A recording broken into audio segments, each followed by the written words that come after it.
अस्सलाम वालेकुम, मैं शारिब इरफानी। आप तमाम लोगों का इस्तकबाल है खबर MIM में। लोकसभा का चुनाव 2024 में होना पूरे देश में, लेकिन पक्ष और विपक्ष जो है अपनी तैयारी पर जोर दिए हुए हैं। आपको बता दें, जहां लोकसभा चुनाव की बात होगी, भारत की सियासत की बात होगी, वहां AIMIM का बात होना भी जरूरी है और असदुद्दीन ओवैसी साहब की भी बात होना बेहद जरूरी है, क्योंकि आज के डेट में सियासत की लैला कहे जाने वाले AIMIM चीफ असदुद्दीन ओवैसी हैं। दोस्तों बताओ, उससे पहले कई राज्यों में चुनाव है इसी साल पूरे देश में, जिसमें राजस्थान भी शामिल है, मध्य प्रदेश शामिल है और राज्य भी शामिल है। लेकिन कर्नाटक चुनाव के बाद समीकरण जो है अपनी रूप लेती हुई नजर आ रही है। आपको बता दें कि कर्नाटक चुनाव से पहले पार्टियां विधानसभा चुनाव के तज़किरे कर रहे थे, लेकिन अब रुख जो है लोकसभा चुनाव की तरफ मोड़ दिया गया है। एक तरफ बात करें तो बीजेपी नीतीश कुमार और विपक्ष को लेकर के हमलावर है।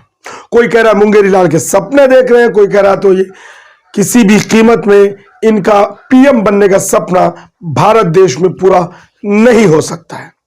तो दूसरी तरफ पूरे विपक्ष को एकजुट करने की लालसा में नीतीश कुमार लगे हुए हैं और विपक्ष की तरफ से मौजूदा प्राइम मिनिस्टर को हटाने की पूरी कोशिश और पूरी तैयारी चल रही है। लेकिन यह समीकरण कितना कामयाब होगा 2024 में और कितना कामयाब होगा बीजेपी को तीसरे बार सत्ता में लौटने के लिए, यह कहना बहुत जल्दबाजी है।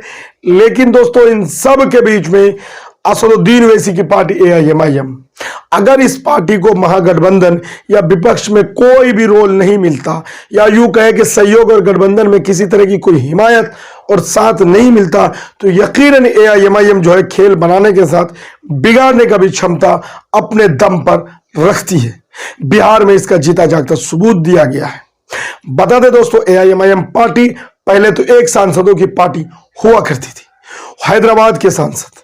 उसके बाद निकल करके 2019 में 3 लोकसभा सीट पर चुनाव लड़ी। उन 3 लोकसभा सीट में से 2 लोकसभा सीट पर AIMIM की जीत हुई। औरंगाबाद के सांसद इम्तियाज जलील साहब चुनाव जीत गए AIMIM के सीट पर। उसके बाद अगर हैदराबाद से AIMIM प्रमुख चुनाव जीते, लेकिन किशनगंज लोकसभा सीट से बिहार के प्रदेश अध्यक्ष अख्तरुल इमान साहब लोकसभा चुनाव हार गए।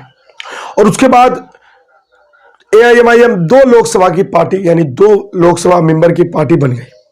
अब 2024 की बात हम कर लें, उससे पहले 2024 की बात कर लें, तो अब AIMIM की निगाह 3 से 4 या 5 सीटों पर है। वो उम्मीद लगा रहे हैं कि हम कम से कम 4 से 5 सीटें लोकसभा में जीत करके अपनी मजबूत पकड़ बनाएं। लेकिन कितना कामयाब होंगे ये भी कहना जल्दबाजी है। लेकिन इसी के संदर्भ में किशनगंज लोकसभा सीट जो है दोस्तों बहुत मायने रखता है। यह सीट पर AIMIM की अच्छी खासी पकड़ है। वो अलग बात है कि इनके 4 विधायक पार्टी छोड़ करके, किशनगंज लोकसभा से 3 विधायक इनकी पार्टी छोड़ करके RJD में चले गए। लेकिन महागठबंधन की तरफ से या दूसरी पार्टियों की तरफ से यह कहना कि AIMIM खत्म होगी, यह जल्दबाजी है। आज के डेट में मजलिस इत्तेहादुल मुस्लिमीन किशनगंज में अपनी पैड रखती है, इससे कोई इनकार नहीं कर सकता। इनके वोटर्स भी है, इनके वर्कर्स भी है, जो पूरी दमखम के साथ लोकसभा चुनाव लड़ने की तैयारी कर रहे हैं। चुनाव तो अगले साल होना है, लेकिन आरोप प्रत्यारोप के दौर शुरू हो गए। पक्ष विपक्ष के वार लगातार सोशल मीडिया में जारी है। चौक चौराहे पर, चाय दुकानों पर लगातार इसके तस्करे हो रहे और नेतागण अपनी जो है रनिंग को तेज कर दी, अपनी रफ्तार को तेज कर चुके हैं। लगातार अलग अलग इलाके में लोगों से मिलना जुलना जारी रखें।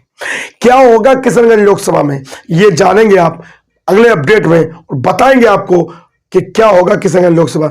अगर आप नए दोस्त हैं, चैनल को सब्सक्राइब नहीं किए तो चैनल को सब्सक्राइब किए, वीडियो को लाइक किए।